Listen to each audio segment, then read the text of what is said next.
Can we love what we do not know? Hi, I'm Mike Mason. This is the Immortal Combat Podcast. The Immortal Combat Podcast is the podcast arm of Viri Christi. Viri Christi is a Catholic lay apostolate devoted to help young men attain the full stature of Christ by growing strong in mind, body, and spirit. If you'd like to learn more about our work, you can check us out online at virichristi.com.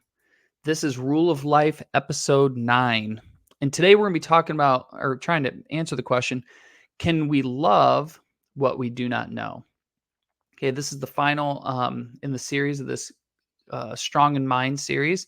The first week we talked about the fact that we need to be strong in mind because God made us that way, okay?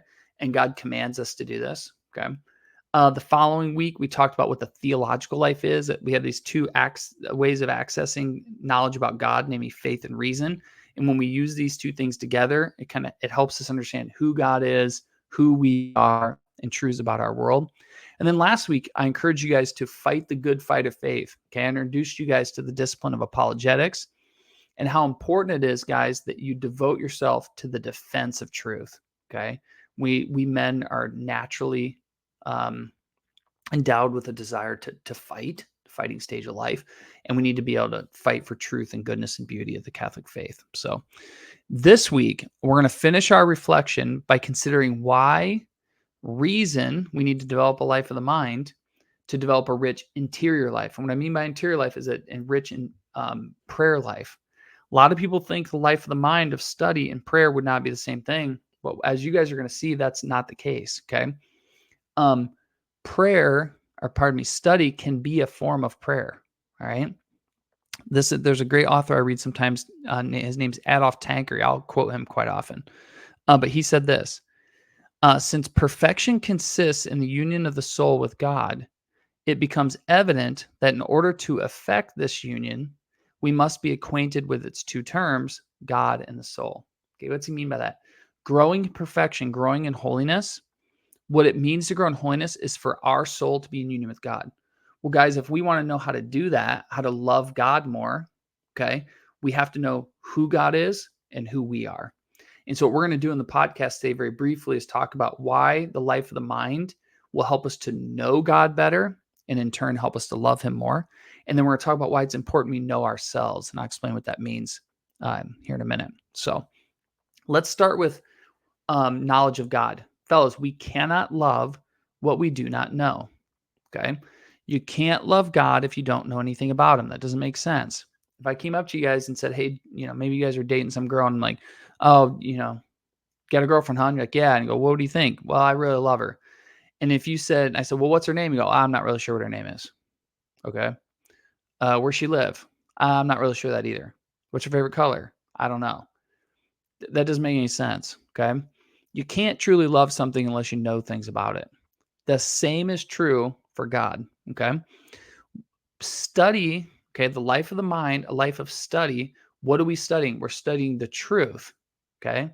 Guys, all truths are God's truths. So when we study any truth, okay, we're learning things about God or at least what God made. A life of the mind, guys, helps us to know God better. And because we can't love what we don't know, when you guys are doing your homework in chemistry class, math, history, whatever, you're learning things about the world that God made. When you're studying theology, okay, this twice a week we're trying to get down, you're knowing God directly. So whether you're learning about him indirectly by what he's made or directly of who he is, what that knowledge does, if you let it, it allows you to love him better. Okay. This great author I'll quote a lot in the future. His name's Reginald Garrigou-Lagrange, which is a great name for a theologian especially. He says the contemplation of the faithful, that's us. When we contemplate God, what is contemplation? It's a simple and loving knowledge of God and his works, which is the fruit of our personal activity aided by grace. What's that mean? We put effort in to knowing about God and his works, and God gives us grace to help us along. That's what that means. As we grow in our knowledge, our love can increase too. All right.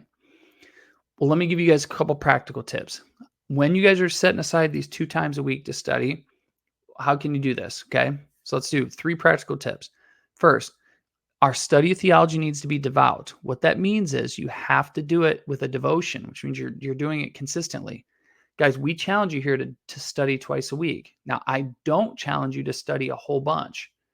In fact, for a lot of you guys, that's not possible, or maybe because you're kind of beginners in the spiritual life, you don't want to bite off more than you can chew.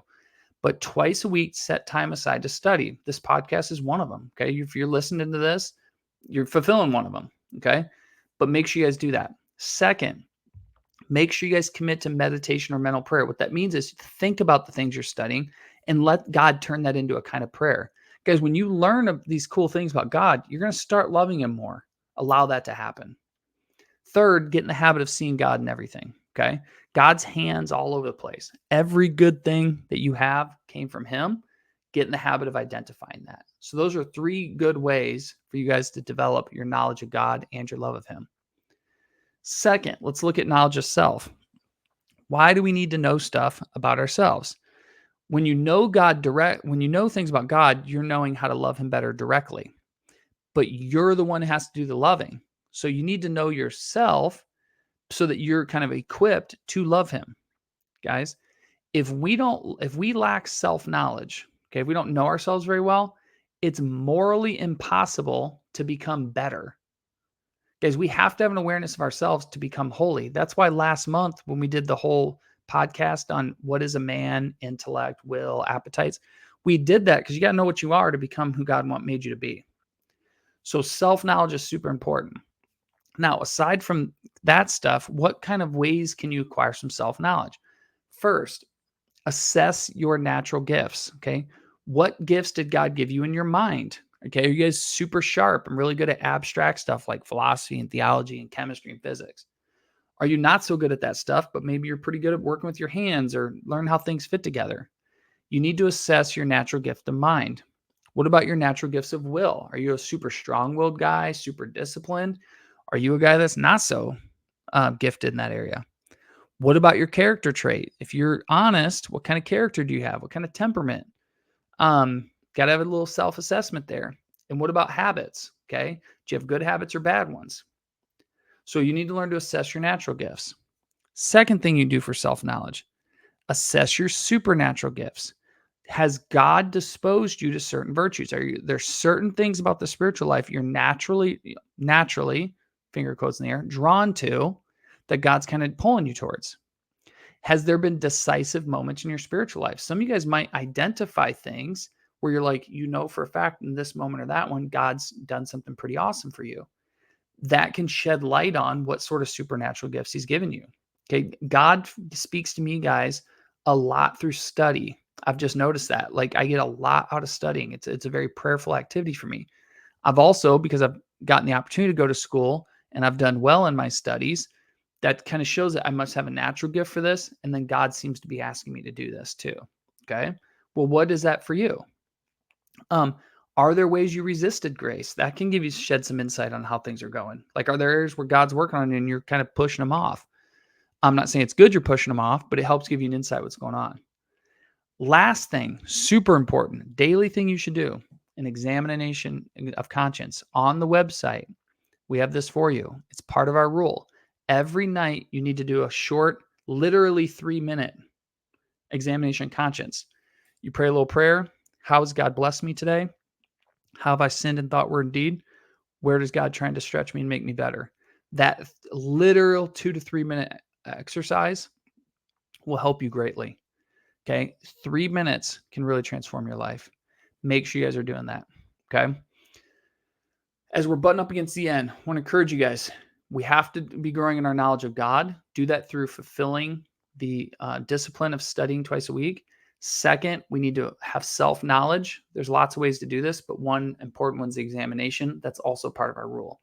If you guys are faithful to those 2 things, your knowledge of God's going to grow, your knowledge of self's going to grow, and with those is going to come growth and love of God as well. So that's a great place to stop for us. Next month, we're going to spirit. So we've gone body, strong in mind.